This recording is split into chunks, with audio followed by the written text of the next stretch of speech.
talk to us today about what they're seeing in the market and how they're communicating with their purchasers, both luxury, whatever luxury means, coming from the last one of the last presentations, to just any purchasers. So I thought we'd kind of start off, if everybody can maybe take 10 seconds or 10 to 30 seconds, tell us who you are, who you work with, and also what do you see as being your number one challenge right now in the marketplace with how you sell, and what is your firm doing to overcome that? Well, we start right over here. Hi everyone, good afternoon. My name is Seth Kaufman. I'm the Chief Sales Officer for One Sotheby's International Realty. We service the East Coast of Florida, new dev and residential real estate. We have 1,300 agents and 32 offices up and down the coast in some of the best locations along Florida's East Coast. To your question about one of the challenges that we've been facing in the industry as a whole over the last year, 18 months, has been the NAR settlement that I'm sure so many of you have heard about, which is really transparency in real estate with our buyers. And how that relates more to the new dev side is educating the agent population on how to engage with their buyers when presenting new dev opportunities to their buyers, because buyer brokerage agreements currently need to be signed, and those buyer brokerage agreements need to dictate how much compensation that agent is going to be receiving from the transaction, the buyer or even the seller of the new dev. So we've been instituting for the last year education across all our offices via Zoom, in person. We've really given our agents and armed our agents with talking points, how to overcome different situations. So we've been actually doing really, really well on the residential side and the new dev side. Awesome, Greg, off to you. I'm Greg Zayati. I'm with Rennie from Vancouver, a Canadian company. We started purely as a project marketing firm maybe 20, 30 years ago now. We've got about 150 full-time staff. We've got 300 plus brokers who operate predominantly out of the Lower Mainland in Vancouver, but more recently we're active in Washington State, California, San Diego, as well as Palm Springs, where we're working with Disney. Biggest challenge right now for us in our market is simply government interference. Ali sort of mentioned it, that there's a number of, I know it sounds funny, but it's true. There's a lot of policies that are being put in place, that restriction on foreign capital, foreign buyers, and not to mention things related to overall time it takes to get a development to market. So there's some projects, I think I've been back with Rennie for 10 years now, and there's some projects that I started on 10 years ago that are still not yet completed. So that time to market, time to construct, time to complete is kind of a really big challenge for us. Shlomi. My name is Shlomi Ruveni. I own Ruveni Development Marketing. It's a company that focuses on new development marketing and sales in Manhattan. Challenges. Well, we handle new development projects that we have a hand in designing. So it's always about whether it's a conversion or ground up. How do we build a better mousetrap? How do we find better design? How do we differentiate and make our project unique in a way that would express value proposition? The other part of our business is taking over projects that do not sell or do not sell as well, where a developer may switch from one company to another. And then the challenge there, since we're a boutique firm, we do not take on a lot of projects. The projects that we take on are projects that we believe that we can make actually the money on. So the challenge there is, how do we reposition it? How do we rebrand? How do we make sure that we take on a project that might have been around for 3 to 5 years, 6 years now, with 2 to 3 different brokerages? And how do we actually sell that project and make money on it? Melissa. Hi everyone, my name is Melissa Zawestlin. I'm a Senior Managing Director at Corcoran Sunshine Marketing Group. Our organization is actually based in New York City. We have sold historically over $60 billion worth of new development.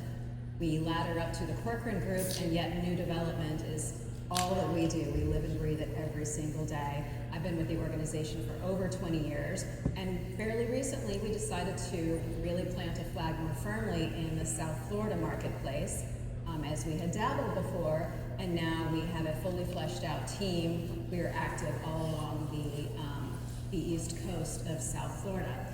In terms of one of the biggest challenges, I think it's one that we historically see as markets ebb and flow, and it's more so from my point of view as a partner to our developer clients, where, you know, we used to say $1,500 a square foot became $2,500 a square foot overnight. And when developers have different land bases or construction costs continue to be so ugly, it's our job to really collaborate with those developers and find every single morsel of value and extract it and communicate it to the potential consumer. As a developer might say to us, it's not that I want 3,000 foot or 2,000 foot, it's that I need it. And so that's something that we all have to really drill down on figuring out how to do for the longevity of the sales program. Awesome. I want to hear from you guys on kind of some of the key trends that you're seeing right now with luxury home buyers, and what you see about their expectations, how their expectations are changing. Maybe Greg, we'll start with you on that one. Oh, okay. Bob Rennie, who's the founder and principal, has a great line, and he says, "The rich can afford sweatpants." And I think what he means when he says that is they don't have to have a logo on their shirt. They don't have to sort of push that wealth out. And you know, we're working right now with Disney, and I say that to contradict what we see with Discovery Lands. And I think what you find with both of those brands is neither of them will use the word luxury. But let's be realistic, they're both playing in the upper echelon. One's a Fortune 100 company, the other one develops some of the most expensive real estate around the world. And if you talk to anyone who's been to a Discovery Lands property or goes there, everyone's in t-shirts and jeans. They all drink beers. Like, there is nothing about the wealth that is ever shown anywhere in these projects, yet they're going home to a house that they maybe use 2 weeks a year and spend $20 million building. It's an absolutely incredible reality. And I think what we're sort of having this debate a little bit before, to me it's a little bit around what defines luxury. You know, $1,500 a foot sounds very expensive, but we market a number of projects in a place called Burnaby, and actually I know Boza, who has some good projects there, is probably the highest selling one. They would probably not describe it as luxury, but for that market, it's by far the top selling product, it's by far the most expensive, but nothing about it says luxury. So yeah, I really do believe in today's world, the definition of luxury, I think is, you know, one of the first speakers was chatting about, is what we have to understand. And when you start to think about that, now you start to talk about the marketing. What's the expectations of the buyer? I think to your point, the design of the product is really becoming more and more important. It was great to see the two developers on right before this talking about the need for sales to be involved early, talking about where the connection between the creative company and the architect becomes really important. I'll make one last comment. So, Ian Gillespie, Westbank, you might have heard of him. He's a huge developer in Vancouver, did Shangri-La Toronto, Shangri-La Vancouver, he's developed in Dallas. He had everyone at the table day one. And I think in order to sort of hit that, if you want to use the word luxury, or sort of really get to that point, you have to have all the players at the table, from interior design to sales and marketing to the architect, in order to sort of get to that end point where you can really hit the mark for the luxury buyer. Are you saying you actually want them at the table with the purchaser? No, Or- no. I mean, when you're talking about luxury, I mean, people. No, I think it's the healthy debate. I really think that that aspect of understanding everyone's perspective, from the interior designer to the architect to the developer, and it was the great comment where he said, you know, you can't have all those egos win. So you kind of have to decide who's coming forward.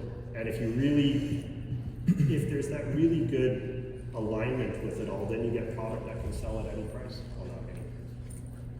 And are you seeing the trends? Anybody else look at it? Anybody seeing trends shifting there? Yeah, sure. Yeah, so the question, I guess you asked what new trends we're seeing in the industry, right? So obviously design trends change, right? Architecture, interior design, mechanical, you know, engineering, structural engineering, the type of windows you use, the type of amenities you have, that keeps changing, and keeping your hand on the pulse of the market is very important to understand how to design the next build. Now, when you design a building, you design a building for 2 to 3 years from now, because it takes time, at least in New York. It takes time to design, to submit plans, to get the plans approved, and then to build. So by the time the project actually comes out, 2 years later possibly, a lot of these design trends might have changed. So that's something to keep in mind. But I'll point two different things out. Again, Manhattan is a very different market. It's very nuanced. I don't know how things work here in Miami. I see that things just fly off the shelf, and that's incredible for companies like yours. developers that are selling projects here. Manhattan is a very, very challenging market, very competitive. I've been doing new developments for probably 25 years now. The one very big thing I see by way of change is information that's out there. There's a lot of information, everything is public. You can find anything you want out about any type of building that's coming out in terms of size, scale, units, Schedule A, which shows you the pricing and everything. Clients that come into our offices now, since this is now a very mature market in New York and we've been through the cycles, are very educated about new developments. They understand architecture, they understand construction, they ask questions about mechanical engineering, they ask questions about zoning, stuff that like 10, 15 years ago they wouldn't have known. They're brokers as well, and that's very good because it calls for a very educated market that really puts you on the toes and you really got to know how to present a project. The other thing that I see as possibly a trend, everybody talks about innovation, everybody talks about technology, everybody talks about the next big thing that's going to change the way we sell apartments, whether it's TikTok or Netflix or AI. I don't know that that's what the innovation is. I've been doing this for a very long time. I got to be honest, respectfully to all the vendors in the room, I haven't seen innovation selling apartments by way of technology, right? I've seen all the Netflix stuff and I've seen TikTok and I do look at numbers and data on a regular basis in terms of really what the return is, and I haven't seen it. The innovation I think developers are looking for, and especially in a very challenging market, is how can you sell my project? Stop selling me about BS, bells and whistles by way of marketing and videos, and tell me how you can really bring buyers to the table. So how do you really get buyers to the table? New York is a very challenging market. We have projects sitting on the market for 6-7 years where maybe 40% sold, maybe 30% sold, with massive inventory that hasn't been sold yet. And you might be on the fourth broker now. How do you get buyers to the table to buy apartments? Short of slashing everything by 35% and calling it a fire sale. So that question, if that's answered by AI, if there is anything that AI can bring to the table by way of lead generation that really gets you buyers to the table, that goes through the analysis of what they're looking for, when they're looking to buy, what they're looking to buy, why they should buy, right? Because that's what AI is supposed to do, then I guess that's number one. Number two is brokers, us, right? Sitting in the sales office and waiting for the phone to ring or waiting for a broker to come in with a buyer, okay, that's passive. Right? That's not being proactive. What more can we do other than SEOs and Google searches and advertising and marketing and spending the developers' money to really get apartments sold? What proactive approach can we take, and how can we go out like hunters, really like salespeople that we are, and bring the buyers in? That's, I think, what developers are going to be looking for more and more of, and maybe that topic will come up again in the conversation. Yeah, definitely love to hear more about that. And Melissa, do you have something to add on the trends? I just want to further something that Shlomi just said, which I'm finding really interesting, and it's a good exercise for all of us to dig into, that one of the trends just in design overall is on resiliency features. I think it's following some climate change, whether it's in New York or, obviously in South Florida. We used to talk about LEED designations, and that doesn't necessarily get a developer paid, and yet resiliency features, everybody comes in the door and asks about generators. Everybody wants to know about, hospital-grade air filtration systems now, and excessive water filtration systems, and all those different features that sort of become antiquated the moment that you choose them, but they are becoming really important to our early planning in these projects. Second to that, specific to the South Florida market, one thing that I would consider a trend is that this ongoing migration of wealthy Northeasterners, Midwesterners looking for a piece of the Sunshine State, where they're coming from, they're experienced buyers coming from New York or elsewhere. They know what they're looking at. They may have custom built a home before. They're not going to be satisfied with product in a vertical tower that offers a whole strand of 25 like-kind apartments. They're not going to be satisfied when they don't see an entry closet, or when they see layouts that don't feel completely calibrated for their uses, whereas this particular market, Miami probably a little more specifically, has historically appealed to a lot of like capital, people who will scrutinize an apartment purchase very differently because they may never intend to live there for even a day. They're just putting a renter in there. Whereas people from elsewhere, you see this beautiful image behind me, which is very, very expensive product that we're working on in West Palm Beach. And this case in point, these are buyers who, they know what they're looking at. They want something that feels like a bespoke residence. And I think it's a great opportunity for developers to really figure out how to offer something that feels like a bit of a custom home without destroying their entire process. That's great. Shlomi, you mentioned something that I thought was really interesting, the word hunters. And right now we're in a time where purchasers are extremely savvy. They're so well researched, like nothing's really new to them. If they're interested in a project, they've done the research, they know everything about it. What do you do as a kind of hunter mentality? How are you going out and actually hunting for a deal? And I mean, which is a change in marketing. If you look at Toronto as an example, I mean, used to just be tons of deals coming in and like writing up orders. Now the agencies are having to actually work and go out and hunt. What do you do to hunt? 'Cause I know that's one of your like specialties. So I own a boutique firm. I'm the owner of the company. I do all the admin stuff and the accounting as well. But deep down inside, I've been a broker for the past. I started in brokerage in New York in 1986, and I've been a broker ever since. And I think like a broker. And on day one, when I walked into that office in 1986, and I started doing rentals, I worked for a company. It was called J.I. Sofer. Hank Sofer. Some of you in the audience may know him. He was the only game in town for real estate back in the 1980s. And his motto was this: if you don't kill, you don't eat. And that's been my philosophy from 1986. I'm very old school, and this is how I see life by way of business. You wake up in the morning, you forget about status quo. How do I improve today? How do I go out and I get a buyer? Because I have a responsibility to an owner who signed with me to represent a $100 million project. They put everything on me by way of trust. What do I do today to get a buyer through the door? Now, I think it's challenging. It's very hard in New York right now to really find a cover for every pot, right? By way of matching buyers with apartments. There's a lot of inventory, there's a lot of shadow inventory, and it's very difficult to get absorption.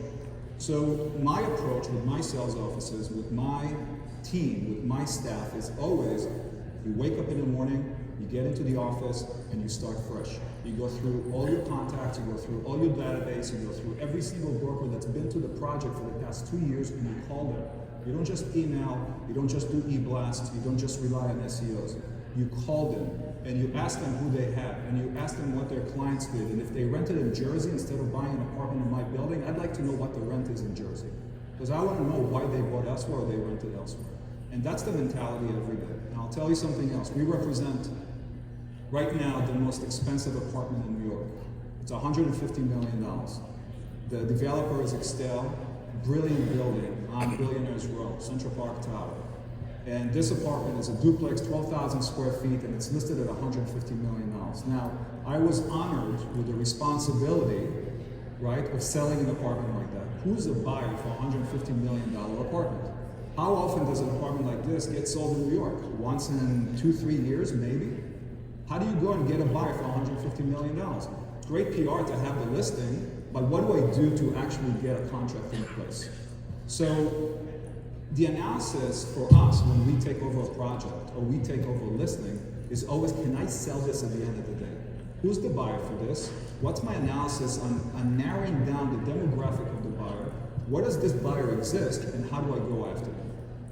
The buyer for $150 million, I'll just give you a quick example, to us is not necessarily a New Yorker, not necessarily somebody from the US, right? This is probably somebody from overseas.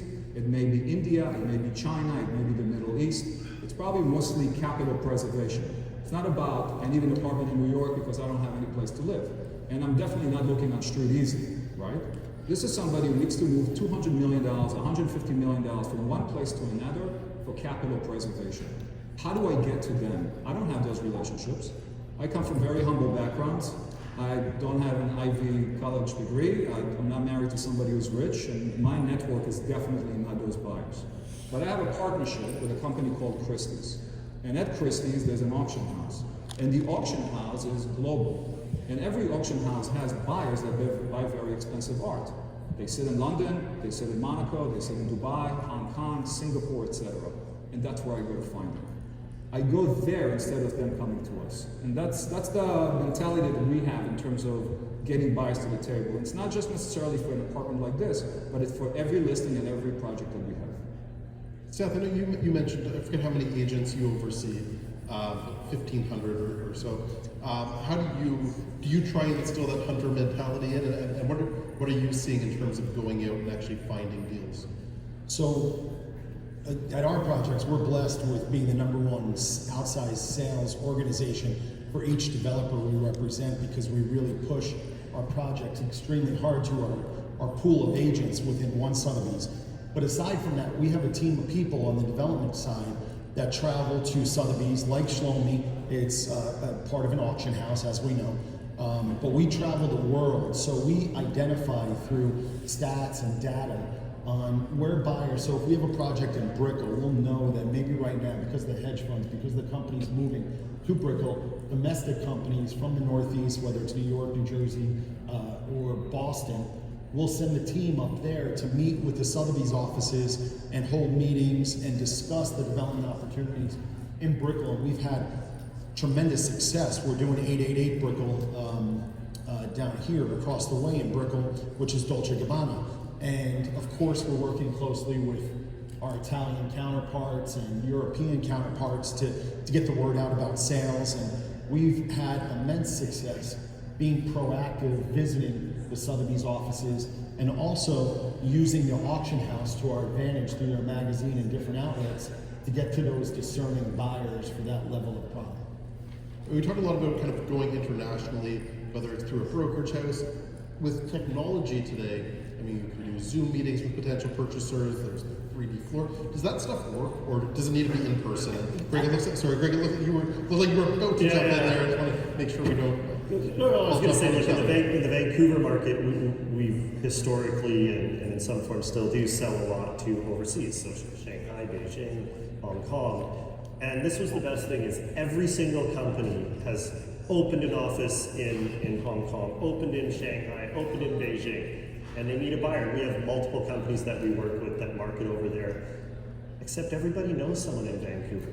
And you know what happens? They call their friend, and their friend shows up in the sales center.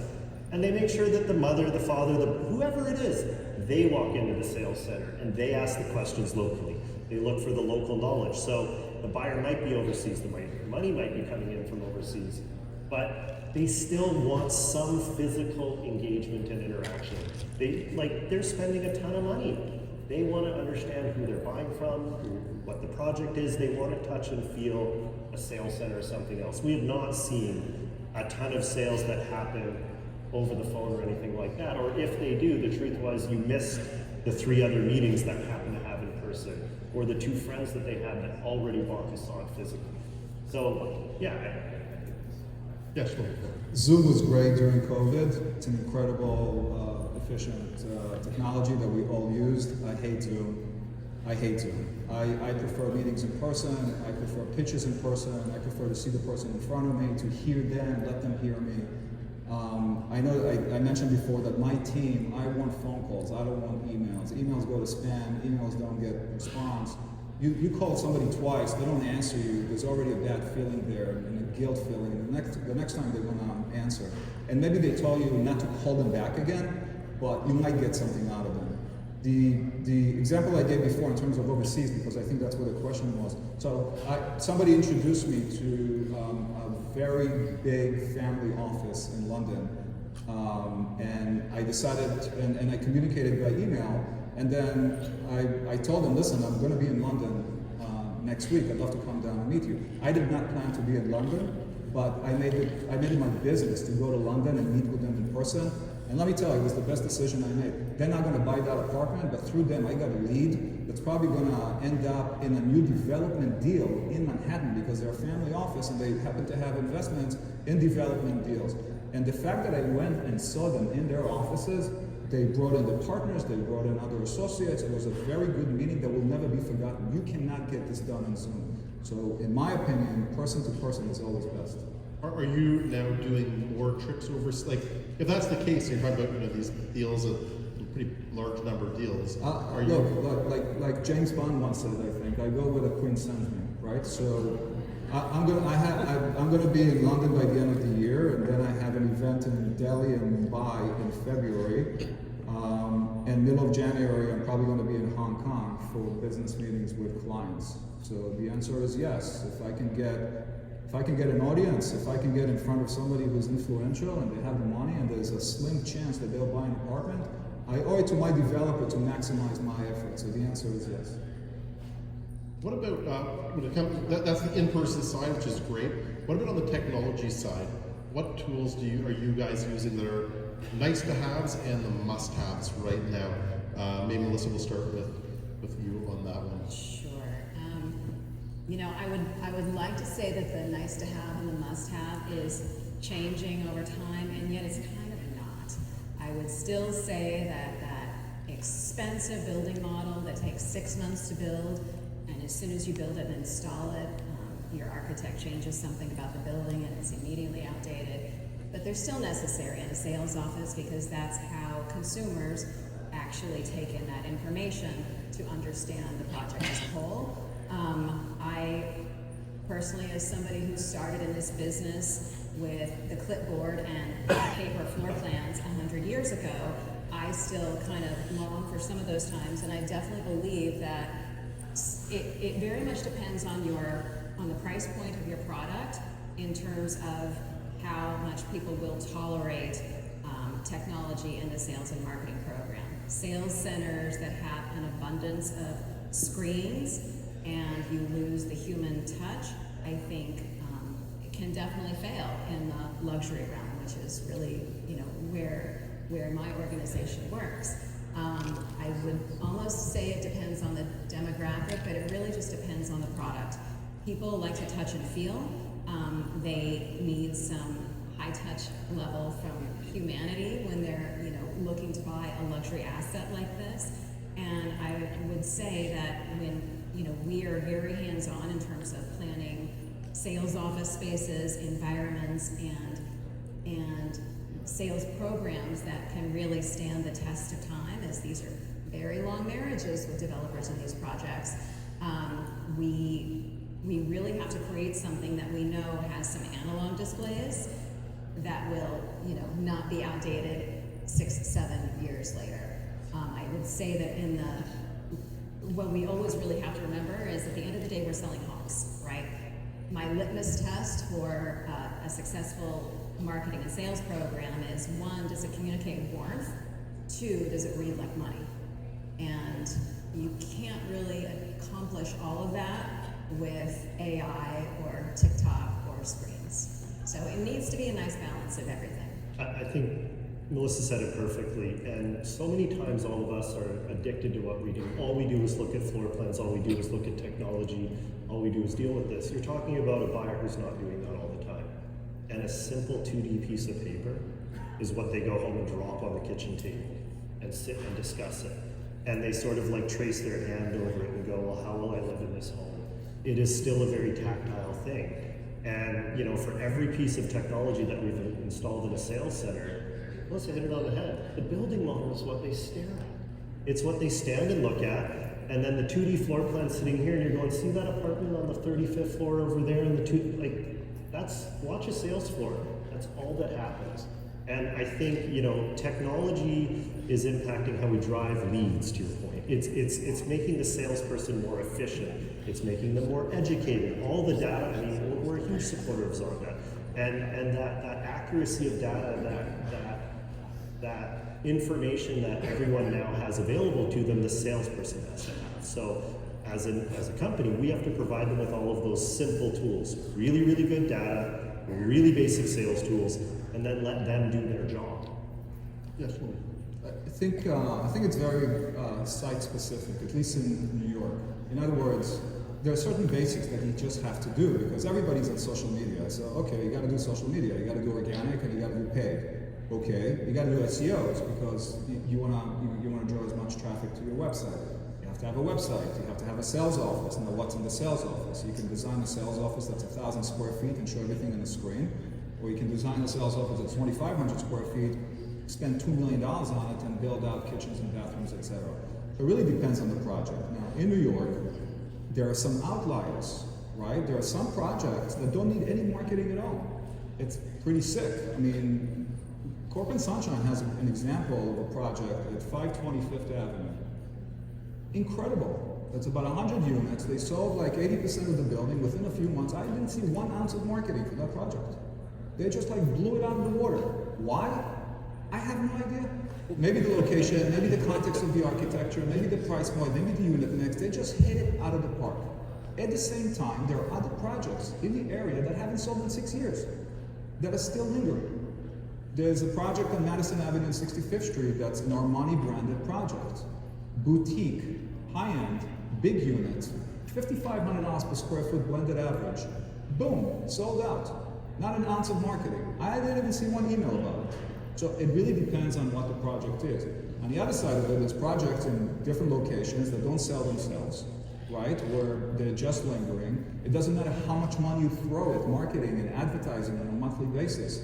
You know, I see tens of thousands of dollars in terms of a budget being thrown at a project, and you get maybe 1 sale a month. Is it worth it? Right? So it really depends on the project, it really depends on the planning, it really depends on the messaging, it really depends on your projections in terms of the sellout, and where that is by way of marketing and budgets. Just one comment on what Shlomo's talking about. What he hit on is the thing that we're all looking for, a sense of urgency.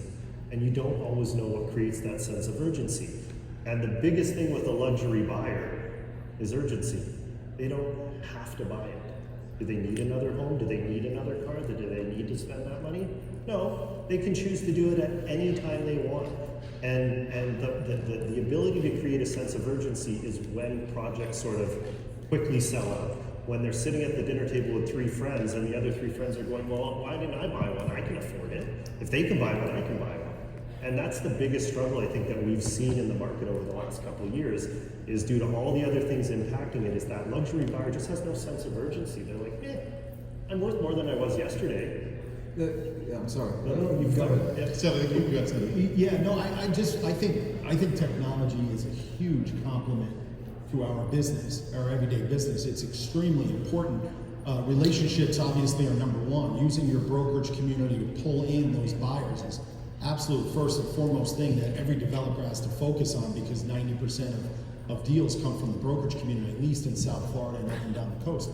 Number two, we use technology like apps. We have a development division app where anyone can download the app and preview, get in touch, view floor plans, even use VR or AR with the app. Which brings me to my next point, the advent and the continuation of the VR component, AR component within the body of these sales centers and even remote by picking up a pair of Google glasses or your phone or Meta and putting this on and walking people through an experience because lifestyle is what people want. Lifestyle is what they crave when they come to a location like South Florida. So, for example, my wife runs several projects for PMG, which is a huge developer down here. She sold out all of the 11 branded projects. I know we're going to talk about brand, but 11 is one of the best known clubs in the world. The area, you would walk out and be like, what the hell am I doing here? But the best known clubs in the world are in that, the best known club is in that location, and they built a condo hotel residence and a residence branded 11, and she sold $1.5 billion worth of real estate in 16 months. From 11 branded. Now you walk into that sales center and you have an experience. So you put on, they have probably a 1,500 or 2,500 square foot room, both in Waldorf Astoria and 11, where you put on goggles, you're walking around, you feel as if you're at the day club at 11 in the condo. All you need is a tequila in your hand and you're having a great time. And this is why people buy. I mean, that's a great compliment to business. So technology is super, super important to get that lifestyle aspect because you're right. history says you walk into a sales center, you look at a couple of photos, you look at screens, you look at a building model, but if you can immerse yourself in that lifestyle that's 2, 3, 4, 5, 7 years down the road, you got a good chance of getting a buy. We kind of touched on, so I'll get to you 1 second. We kind of touched on something there where like there's technology and creating a vision and a brand. And Greg, you were talking about 2D floor plans and how important 2D floor plans are. People bring them home. I'm a big believer that everybody pushes the 2D floor plans, but nobody understands a 2D floor plan. I don't think even most of the industry understands how to read a 2D floor plan unless you are immersed in new construction. Do you think we'll ever get away from the 2D? Do you think technology will ever replace the 2D floor plan, or is the 2D floor plan here to stay? And then Shane, we'll get to you. I believe it's here to stay, man. Yeah, I'll answer that, but I also want to address the sense of urgency because that's really what the business is all about. How do you create a sense of urgency for a project that people come and buy and feel that if they don't, they're going to lose out? Now, we used to have that. I'm dating myself, but you go back, 2000, right? I mean, when, after September 11th, when the market kind of took off like crazy, there was a sense of urgency. If the whole market was buying, and you didn't want to not buy, because if you didn't buy, you were going to lose. And then 2008, and Lehman came along, and everything collapsed, and people got burnt, right? And then jumping back into the market in 2010 and 11, when the market spiked again, it's like they didn't learn anything. They just kept buying, between 2011 and 2014, and then the market took a hit again and started to be sluggish. 2016, 17, 18, and people weren't really interested in buying on paper. It was very difficult to sell on paper and create a sense of urgency, right? And then COVID, of course, and then 2021 came, right after COVID, and everything was on fire. You couldn't keep inventory. Everything you put on the market sold very quickly, and that sense of urgency sort of created itself because the market created it. It's not us. We're just tools. If the market is up, we'll do fine and we're all very smart. The developer is great, the architect is great, we're great salespeople. When the market is down, that's the real test, right? And those challenging markets, who really sells? What did you create that sells amazingly well in a good market and actually still sells better than other projects in a shitty market? Excuse my language, right? In a challenging market. That's the real test. So to create a sense of urgency, the one person that I know that changed the landscape of marketing and sales and new development in New York to this date, and I haven't seen anything since, is Louise Sunshine. Louise Sunshine redefined the new development world. She brought lifestyle into real estate. She made it funny, cool, chic, sexy. It wasn't just about selling real estate anymore. It was really about selling a lifestyle. And you wanted to buy into that. The vibe that was created through her projects, if you didn't buy, you were an idiot. Because tomorrow it's going to go for more, or it won't even be available. That sense of urgency, that aspect of the business is brilliance, right? That's just brilliance. To take real estate and turn it into something completely different, that's where the magic sauce is. I remember very quick, those of you who know New York, she did a building in 2000 to 2001, 175 Perry. I forget the name of the architect, great architect, right? That neighborhood, on data, in terms of numbers, was selling for like $700 to $800 per square foot. This is West Village bad in terms of the era, right? I mean, there was crime, violence, and prostitution on the street. Across the street is the Hudson River. That project redefined the new development business in New York. She sold raw apartments at the architect's office to Calvin Klein and to Nicole Kidman and to celebrities, and she made it so sexy that it completely changed the perception of how developers saw real estate in New York. That hasn't happened since. Some people try to imitate it, but it hasn't happened since. And that's the kind of force, right? The force of nature that really makes innovation happen. That's how the new development business changed. Does that model work for all projects, or only, like, you can't have every project creating this sense of FOMO? Or can you? But I will tell you this, again, 525th is a great example of a project like that somehow knocked it out of the park. Thanks for the marketing, Shane. But what's real is real. But there's another project on the Upper West Side which I did not believe will get the numbers that it did. Mickey Naftali, I'm sure you guys know him. I think he's doing a massive project here in Miami as well. Designed a project on 84th and Broadway. We saw the site, we priced it, we looked at it with developers, And they put together a Schedule A that I did not believe in. I didn't believe in those numbers. I thought they were at least 15 to 20% higher than where they should be as an initial Schedule A. Killed it. On paper. No technology, no AI, no goggles, nothing, right? Just a piece of paper with 2D floor plans and people that understand value. Why? Because he created a formula that works. He created a project that sells itself in a way. This is 2 years out. That sense of urgency. Why would someone buy today for 2 years out from now if they can put their money in a CD and earn 6% for the next 2 years? Who knows where the market is going?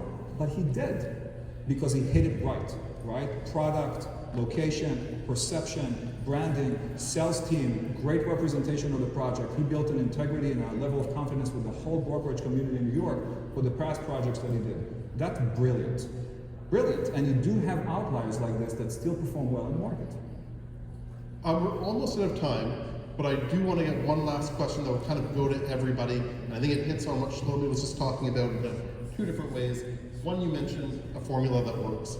And two, you mentioned this kind of new way of the, I don't know when it was, but Sunshine created this whole new way of selling, the marketing and selling. So kind of a question, we'll start with Seth and make our way down. Is storytelling an art or a science? Is there an actual science to it, or is it a complete art? And kind of what examples can you give with that? What? I'm sorry, acquiring a site? No, into actually selling. So is selling an art or a science? Is creating a storytelling an art or a science? How do you actually create either this FOMO, or how do you create this new vision? Is there a format that actually works, or is it kind of separate and artistic for each way? Yeah, sources. So I think it's a blend of both. I think you have to really get the right developer to mix with the architect, the designer, the landscape architect, the sales team, and really know your audience before going out and launching a project. So many of ours, from Jonathan Landau's Indian Creek residences, and you heard him speak so elaborately about his 9-unit residences, tower, which we're handling sales for. He tells a story, and he's so detailed about that story, and the buyer that he envisions sitting in that whirlpool on that level, overlooking the marina that's going to pull up in their boat or their yacht. So I think it's a blend of the two. The science has to be there because you have to have the right foundation, the right layout, the right look. But the art comes in, the artistry comes in, telling that story and envisioning the type of buyer you want for the relative project. And we have currently 10 projects with another 15 slated coming up next year, all with a different story, a different angle. And I tell you, most developers in the room hate the idea of selling their projects too fast, because that means they left money on the table. So you got to be careful, and that's a science too. So you got to be careful on how you sell and how quickly you sell. It's both. And the best way I can do it is with data. And there's anecdotal data and factual data. And I think if you listen to a great storyteller, what you find is they practice humility, they practice vulnerability, they use data, they create a connection with the buyer. And if you create a connection with the buyer through the product, through honestly the salesperson, through that sort of trust factor, that's what does it. And so you can't say it's an art, you can't say it's a science, it's actually both. And anytime you see, when you walk out of a boardroom and you know that between the architect and the interior designer and the developer and everyone there, everyone's walking out smiling and excited, you know that both factors played together. That there was no false gods in the discussion, that everyone sort of got their voice on the table and their story out. And you see the same thing when a salesperson closes something they didn't even. We are pretty much out of time, but if you want to give kind of a 10-second, your thoughts in 10 seconds or less words. I don't do anything in 10 seconds, but I'll tell you. You can't sell anything without telling a story. If you're trying to sell without being able to tell a story, you're not a salesperson. You're a shower. That's okay. You walk into an apartment, you show a kitchen, you show a bathroom, thank you very much. But there's a way to show and there's a way to sell. And the only way to do that is to tell a story. Because if I try to sell to you and I just give you the fact, 10 other people can give you the fact. But if I add a little more sauce into it, and I tell you about the background, and I tell you about the vision, and I touch a nerve in you that makes you feel something, then I did my job. I've maximized my efforts to sell you. And if I haven't done that, I haven't done my job. That's not selling. I would say the key to storytelling is adaptability. If I'm telling somebody a story with the goal of selling them a piece of property, my job is not an actor on a stage where somebody's going to applaud me at the end of my monologue. My job is to engage, whether it's my client, my developer client, to help to inform what their project needs to be its most marketable and to be optimized for a lengthy sellout. And most of my business is billion-dollar sellouts, so those are big meaty jobs.